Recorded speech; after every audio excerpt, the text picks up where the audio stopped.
Well, the good news is it's 82 degrees. It feels great. Better when the sun was covered up, but it just came out not too long ago. But with that came rain, which is great. We got like an inch. Also, it ruined their shade cloth. These poles are in concrete. We just can't get them deep enough to make them not lean in when the rain comes. Now, ripped in the corner. So that one's done. Thinking I'm gonna upgrade this thing. They love that thing. And make it their main shade, where both of them can comfortably get under there. Here's what we built. I didn't film it because I've done a lot of building things lately, and we were trying to get stuff done quickly. Let's take a look at the teams that I've made this year for breeding. I only breed once a year just for their comfort and because of the markets. Ruby is a buckskin. This will be her 5th time having babies. And she tends to only have buckskins when we put her with Lefty over there.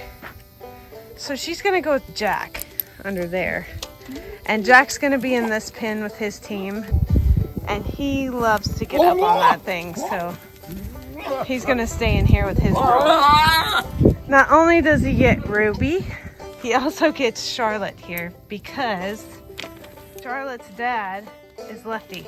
So obviously that one's an easy pair, so they'll be together here. And then Elise and Mary will be together with Lefty. They have pretty cool looking babies with him. She had 3 babies that look almost exactly like her. Hopefully we won't have 3 because she almost prolapsed last time. And Mary has had 3 every single time, so I expect it from her. Ruby has had twins twice. She's had triplets twice, so we'll see what she has. She had triplets too. Each of the goat pens has one of these platforms. They love them, and the sheep don't use them, so we're moving them over to where they're gonna stay instead of keeping them with the sheep. And if I didn't say before, the boys can't share a fence when they have girls with them, so I'm bringing their minerals right here and the platform over to the sheep pen, and the sheep are gonna stay in the goat pen. Okay, so we got the sheep in here. Lefty being moved over here. Come on, Lefty.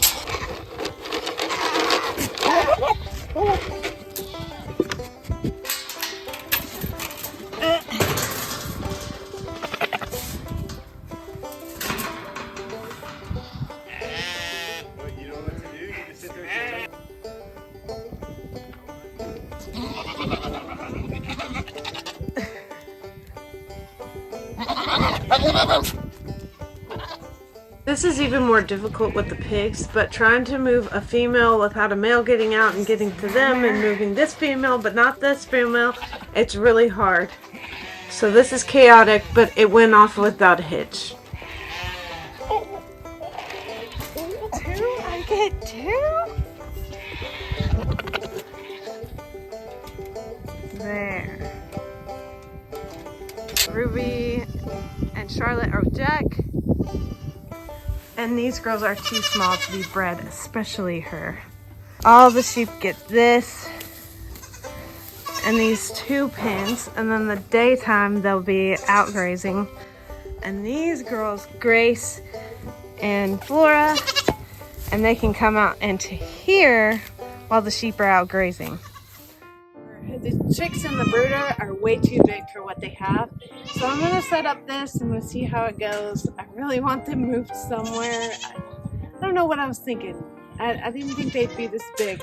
I'm going to take this area here. A couple months ago I hatched out chicks for my sister so she would have more hens. I always forget how fast they grow. They're getting too big for that brooder. This is still a little big for them, and I don't want any heads to come through.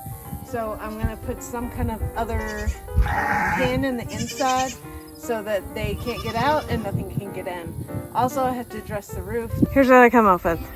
This is another little folding pin. It's just extra panels, I guess. So it only comes up halfway, but that's really all I need. My main concern here was raccoons sticking their hands in there and grabbing a chicken, because they will just grab what they can and eat what they can, pulling parts out. All of this is happening inside the sheep pen, which is in horse fencing, so it also helps deter some predators. I would never put just this setup outside, just out in the open. I didn't come up with a great solution for the roof. If it rains, they have to go back in the brooder. Luna is still in the process of farrowing, but I found this little girl. Okay. I'll spare you my baby talk here. And then I found another one over here. So apparently she didn't want to have him in the house. This one was just born. This is a girl too. Two so far, 2 girls. Of course I have somewhere to be today, and this is why it's hard leaving the farm. I make an appointment and somebody's having babies, so hopefully she gets them out on her own. She's not going in her house to have them. She made this little bed. I don't know if you can tell, it's like all around her. One baby was over there, and one baby was like right here, so I put them in the house, and she's still gonna have babies out here. They have both had a drink now. No more babies. I think it's nappy time for that one.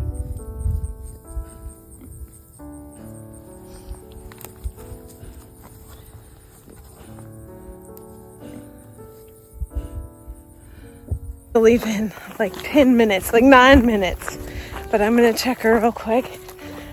She still only had the 2, and it's been an hour, and you know, she's in labor, but it shouldn't be this long in between. So I just want to leave with a not so guilty conscience, because I still feel guilty leaving. If there's a stuck piglet, there's probably only one stuck piglet, so I'll get it out for her. I checked last night, and she had had 5 girls and 1 boy.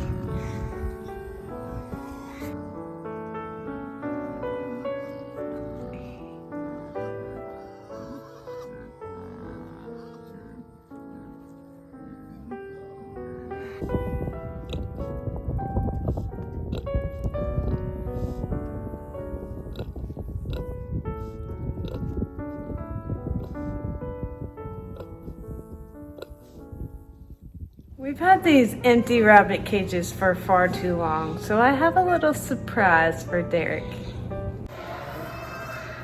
I had to drive a while to get these rabbits, and the animals have not been fed yet. It's almost 2 o'clock, so I need to go do that before they all kill me. This one right here is a doe. Her name is Rooney. These are all John Wick names. This one back here is John Wick. He's our buck. And the other one back here is Sophia, and she's a doe as well. When I was in high school, I was deathly allergic to rabbits, but obviously I have outgrown that allergy and I can be around them, haven't sneezed once. Like I said before, the lease has been sold, so we have to get all the cows and bring them over. A buddy of my neighbor's has a big trailer, so we were able to get them all corralled and on the trailer at the same time and bring them all back. There are now 15 cows on this 15 acres. It's a lot. We're going to make some cuts and hopefully get to use some other land elsewhere. On the plus side, I'm glad we don't have to go over to that lease and feed hay. It was also really stressful with the highway being right next to it and then it bordering the lake. If the lake gets down low, then the cows wander or get onto the road. We're going to keep them all here during the fall because we have to feed hay anyway. I just hate to see developers come in and take agricultural land and turn it into somebody's second home on the lake. Anyway, this is what the cows do when you reunite them. They all kind of have to find their pecking order and fight it out.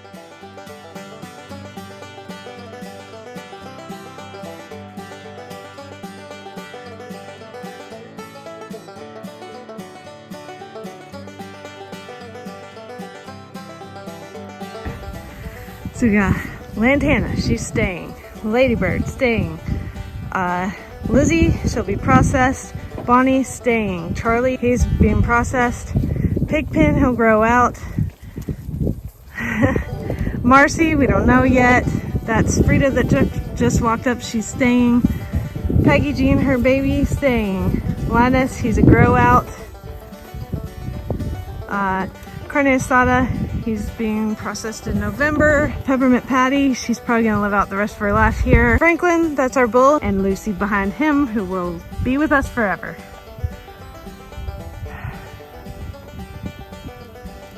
Derek doesn't like Bonnie. She is a little scary to feed. She's right up beside you and throwing those horns when you don't feed her right away. She'll get close, but she doesn't want you to touch her. As far as the garden goes this fall, I have all my broccoli and cabbage in here. I have a lot of cabbage. The grasshoppers are out everywhere. Look what they did to my onions. I mean, ate them down to nothing. There's some that I can probably use if I can get them to regrow, but a lot of them are just dead now. I think they've chopped this a couple times. They really don't mess the beets too much, but now I'm seeing it. I decided to go with elephant garlic this year because my garlic cloves are kind of small. Didn't know I would just get 7 giant bulbs. I mean, hopefully they make massive heads because 7? So they need to go 1 to 2 inches down. And here in Texas, there's my drip line. Here in Texas, we don't have to worry about them getting too cold, so I don't need this mulch. But I need to go at least 1 to 2 inches down with the root side down. So that's the roots, or where they will be, and that's the top where the little green shoot will go. And that's it.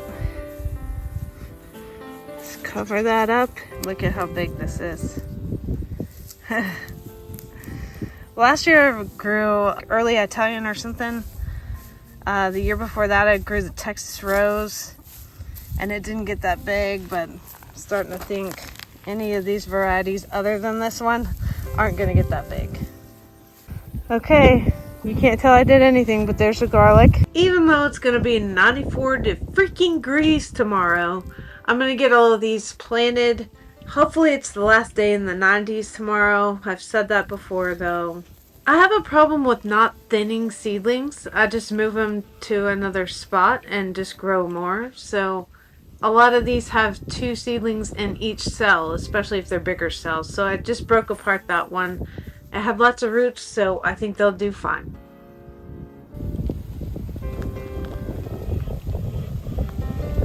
I just watered in everything with the water hose just to make sure that those roots are fully enveloped with the soil. Anyway, let's take a look at what I've planted. Okay, this is Wakefield cabbage, and I have been very impressed with it.